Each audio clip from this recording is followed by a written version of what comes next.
Greetings, Faithful Thursdays Coalition. My name is Peter Severson, and I'm the Director of Lutheran Advocacy Ministry Colorado for the Rocky Mountain Synod, ELCA. I wanted to talk to you briefly today about a bill that I think meets very well with the three values around which our coalition is organized. And it's a bill that Lutheran Advocacy will be supporting along with many other organizations in this session. And this is House Bill 1121.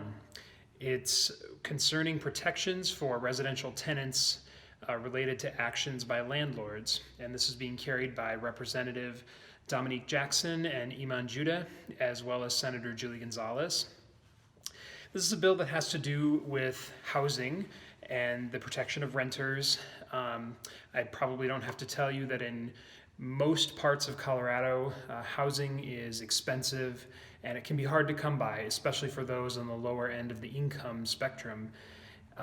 This bill in particular seeks to remedy a couple of situations that make it challenging when people are on the edge of eviction or are otherwise struggling to remain in their homes. Right now, the timeline for eviction in Colorado is shorter than the timeline for rent relief.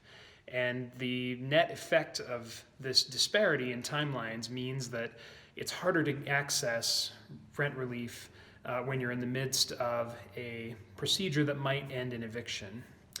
So House Bill 1121 is one way to try to address this issue, as well as a number of other issues. It proposes expanding the notice that landlords need to provide to tenants from 10 days up to 14 days. It also relates to a number of other realities that affect the lives of people that are renting their homes. It prohibits, for example, residential landlords from increasing rent more than one time in a continuous 12-month period of tenancy.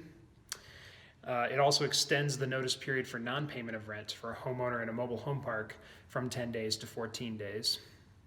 I encourage you to go to the Colorado Legislature's website, which is leg.colorado.gov, that's leg.colorado.gov, and look up House Bill 1121, and you can read all of the information for yourself.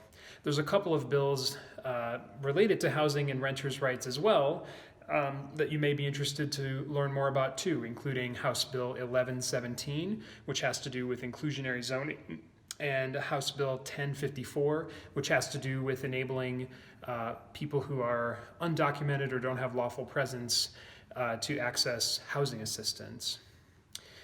These are all bills that I think connect well to the values of Faithful Thursdays. Our commitment to a moral economy, one that understands housing perhaps as a human right, if that language makes sense to you. It's certainly how we understand housing. Also the value of equity, understanding that issues affecting renters tend to disproportionately impact people that are on the lower end of the income scale, and certainly our commitment to eradicating racism, knowing that here again, communities that are most impacted by these proposals tend to be communities of color. So we hope that you will join us in supporting House Bill 1121, tracking its progress, making your voice heard in the process. We hope that you'll continue to be a part of this Faithful Thursdays coalition, and we look forward to checking in with you every Thursday during this session. Take care.